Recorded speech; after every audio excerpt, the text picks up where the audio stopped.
ఇప్పుడు ఈ ఎవిస్ హాస్పిటల్ని సంప్రదించండి. స్కానింగ్ కూడా ఫ్రీగా చేస్తున్నారు. Avis hospitals. నమస్తే, శ్రీ మాత్రే నమః, శ్రీ గురుభ్యో నమః. సుమన్ టీవీ ప్రేక్షకులకు స్వాగతం, సుస్వాగతం. నేను మీ Raghupriya, astrologist, psychologist, life coach, motivational speaker. ఈరోజు మనము జూలై నెల మాస ఫలితాలను తెలుసుకుందాము. ఇందులో భాగంగా ఈ మాసాన్ని మనము ఆషాఢ మాసం అంటాము. ఆషాఢ మాసము అంటే చంద్రుడు ఉత్తరాషాఢ పూర్వాషాఢ నక్షత్రంలో, అంటే చంద్రమానం ప్రకారము చంద్రుడు సంచరించే నక్షత్రాన్ని బట్టి ఆ మాసానికి ఆ పేరు వస్తుంది. ఇప్పుడు చంద్రుడు ఉత్తరాషాఢ నక్షత్రంలో సంచారం చేస్తుండగా ఈ మాసానికి ఆషాఢ మాసం అని పేరు వచ్చింది. అయితే ఆషాఢ మాసాన్ని అందరూ దేనికి పనికి రాదు, ఆషాఢ మాసంలో మనం ఏ పనులు చేసుకోకూడదు అనే భావన అయితే ఉంది. అయితే ఈ మాసంలో మనము పూజలు వ్రతాలు చేసుకోవచ్చు, కానీ గృహప్రవేశాలు, ఉపనయనాలు, నామకరణాలు లాంటి శుభకార్యాలనైతే మనం చెయ్యము. అయితే ద్వాదశ రాశుల వారికి ఈ మాసంలో అనగా ఆషాఢము శ్రావణము కలగలిపిన ఈ మాసంలో ఎలా ఉండబోతోంది, స్త్రీలకు ఎలా ఉండబోతోంది, ఈ రాశిలో అంటే ఒక్కొక్క రాశిలో ఒక్కొక్క రంగంలో ఉన్న వాళ్ళకి, స్త్రీలకు, పురుషులకు, పిల్లలకు, ఉద్యోగస్తులకు, వ్యాపారస్తులకు, రాజకీయ నాయకులకు ఎలా ఉండబోతోంది అని సవివరంగా మీకు తెలియజేసుకుంటున్నాను. తదుపరి రాశి వృశ్చిక రాశి. ఈ రాశిలో ఉండే స్త్రీల ఆరోగ్యము, రక్త సంబంధిత సమస్యలు రావడము, పీరియడ్స్లో అనారోగ్య సమస్యలు తల ఎత్తే అవకాశం కనబడుతోంది. చాలా జాగ్రత్తలు తీసుకోవాలి. అయితే ఒత్తిడితో మానసిక అశాంతి, అస్థిరత కూడా వచ్చే అవకాశాలు కనబడుతున్నాయి. జాగ్రత్తలు తీసుకోండి. అగ్రెసివ్ నేచర్ గాను, కోపంతోనూ ఈ మాసంలో మీరు ప్రవర్తించే ప్రయత్నం చేయకండి. అయితే మీకు చెప్పదగిన చిన్న చిన్న చిట్కాలు: వేడి ఆహారము, తరువాత బరువు ఎక్కువగా మోసే పనులు ఈ సమయంలో పెట్టుకోకండి. దీంతో పాటు కనీసము 8 గంటల నిద్ర మీకు అత్యధికంగా అవసరమయ్యే అవకాశం కనబడుతోంది. ఈ విషయంలో ప్రతి మహిళ జాగ్రత్తలు తీసుకోండి.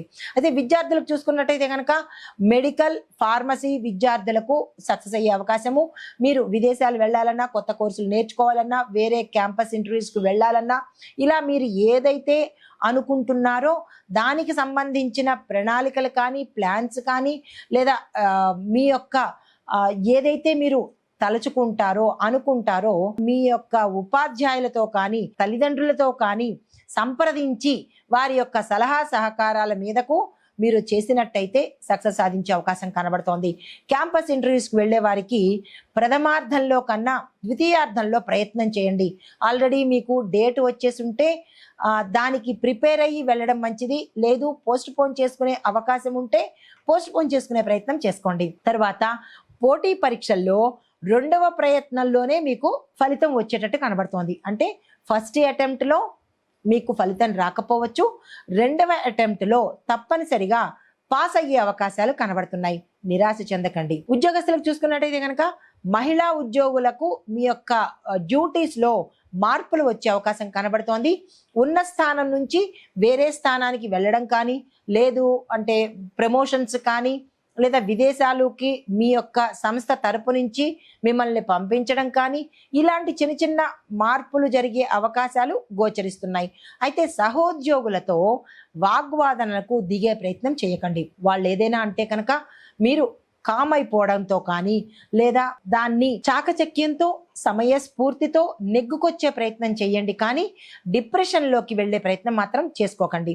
తర్వాత వ్యాపారస్తులకు చూసుకున్నట్టయితే కనుక కాఫీ షాపులు, హ్యాండ్మేడ్ జ్యువెలరీ ఇలాంటి వ్యాపారాల్లో ఉన్న వాళ్ళకి లాభాలు వచ్చే అవకాశం కనబడుతోంది.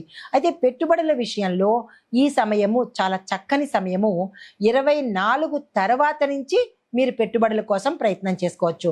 అయితే పెట్టుబడులు పెట్టే సంస్థలు కానీ, ఫైనాన్స్ విభాగాలు కానీ ఏవైనా ఉంటే వాటిని ముందస్తుగా మీరు జాగ్రత్తలు తీసుకొని, తెలుసుకొని ఎక్కడ పెట్టుబడి పెడుతున్నాము, ఎంత శాతం పెడుతున్నాము, ఇలాంటి వివరాలు పెట్టే సంస్థలు మంచివా కాదా అనే విషయాలను మీరు పరిశీలన చేసుకున్నాకనే పెట్టుబడుల జోలికి వెళ్ళండి. వ్యవసాయదారులకు చూసుకున్నట్టయితే కనుక ఎరువుల ధరలు పెరగడం వల్ల మీ మీద విపరీతమైన భారం పెరిగే అవకాశం కనబడుతోంది.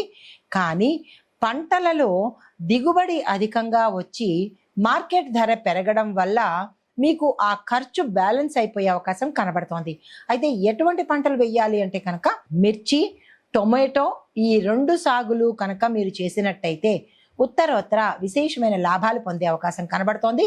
ప్రతి ఒక్క రైతు ఈ విషయంలో ప్రణాళికలు వేసుకొని దానికి సంబంధించిన చర్యలు తీసుకోండి. రాజకీయ పరంగా చూసుకున్నట్టయితే కనుక అంతర్గతంగా స్త్రీలు గట్టి పోటీ పడతారు. అంటే ఇంటర్నల్గా మీ స్త్రీలు పోటీ పడే అవకాశం కనబడుతోంది. అయినప్పటికీ కొంత సానుకూలంగా స్పందించే ప్రయత్నం చేసుకోండి. ప్రజలతో మీరు కమ్యూనికేషన్ ఎక్కువగా పెంచుకోవడము, ప్రజల మధ్యలో తిరుగుతూ ఉండడము, వారి యొక్క సమస్యలను మీరు కనుక్కుంటూ తక్షణ చర్యలు తీసుకున్నట్టయితే ప్రజలలో మీ మీద నమ్మకంతో పాటు గౌరవం కూడా పెరిగే అవకాశం కనబడుతోంది. ప్రతి రాజకీయ నాయకులు అంటే ఈ రాశిలో ఉండే ప్రతి రాజకీయ నాయకులు మహిళలు కానీ పురుషులు కానీ ఈ ప్రయత్నం చేసినట్టయితే మంచి పేరు ప్రఖ్యాతలు తెచ్చుకునే అవకాశం ఉంది. అయితే వాతావరణ పరంగా చూసుకున్నట్టయితే తడి వాతావరణం వల్ల ఆస్తమా బాధితులకి మరింత తీవ్రత అయ్యే అవకాశం కనబడుతోంది. అలాంటి వారు ఎవరైనా ఉంటే తక్షణమే డాక్టర్ పర్యవేక్షణ చేసుకోండి. తర్వాత నీటి విషయంలో జాగ్రత్తలు తీసుకునే ప్రయత్నం చేయండి. నీటి నిల్వల దగ్గర చెరువులు, తడిగా నాచు పట్టేసిన ప్రదేశాలలో జాగ్రత్తగా నడవడం కానీ జాగ్రత్తలు తీసుకోవడం కానీ చేస్తే 2 రకాల లాభాలు. ఒకటి, క్రిమికీటకాదులు దరిచేరకుండా ఉంటాయి. రెండవది, జారి పడిపోకుండా జాగ్రత్తలు తీసుకున్న వాళ్ళు అవుతారు. కాబట్టి ఈ ప్రదేశాలలో జాగ్రత్తలు తీసుకోండి. కుటుంబ పరంగా చూసుకున్నట్టయితే కనుక భర్త ఆరోగ్యపరంగా మీకు కొంత జాగ్రత్తలు తీసుకోవాల్సిన అవసరం కనబడుతోంది. భర్త ఆరోగ్యం పట్ల జాగ్రత్తలు తీసుకోవడంతో పాటు ఏమి చెయ్యాలి అనే అంశాన్ని ప్రతి ఒక్క స్త్రీ అంటే ఇలా బాధపడుతున్న కుటుంబంలో ఎవరైతే ఉంటారో తక్షణమే డాక్టర్ పర్యవేక్షణ తీసుకెళ్ళడం కానీ తక్షణ సహాయక చర్యలు చేయడం కానీ చేసుకోవాలి. దీంతో పాటు పిల్లలకు సంబంధించినటువంటి అంటే చదువుకున్న పిల్లలు ఉంటారు, పెళ్లికి వచ్చిన ఎదిగిన పిల్లలు ఉంటారు. కాబట్టి పెళ్లికి ఎదిగిన పిల్లల పట్ల జాగ్రత్తలు తీసుకోండి. వారు చేసే పనులు కానీ వారు ఎక్కడికి వెడుతున్నారు అనేది క్రమశిక్షణతో తెలుసుకునే ప్రయత్నం చేసుకోండి. చదువుకునే పిల్లలు ఉంటే కనుక ఆ చదువుకునే పిల్లల పట్ల వారు ఏమి చదువుతున్నారు అనే అంశాన్ని జాగ్రత్తగా పరిశీలించుకోండి. మీకు చెప్పదగిన పరిహారము, మంగళవారం రోజు సుబ్రహ్మణ్యేశ్వర స్వామి వారికి నెయ్యి దీపం వెలిగించే ప్రయత్నంతో పాటుగా ఓం అంగారకాయ నమః అనే మంత్రాన్ని 108 సార్లు జపించే ప్రయత్నం చేసుకోండి. దీంతో పాటు తెల్లవారుజామునే చన్నీళ్ల స్నానంలో అంటే చన్నీళ్లు స్నానం చేసేటప్పుడు కొద్దిగా పసుపుని కానీ లేదా గంగాజలాన్ని కానీ జోడించి స్నానం చేసినట్టయితే నరదృష్టికి సంబంధించి దిష్టికి సంబంధించిన చెడు దోషాలకు సంబంధించిన దోషాలు మీకు అంటకుండా ఉండే అవకాశం కనబడుతోంది. ఈ విషయంలో చాలా జాగ్రత్తలు తీసుకొని ఈ పరిహారాలను పాటించుకుంటూ మంచి ఫలితాలు పొందాలి అని కోరుకుంటూ నమస్తే.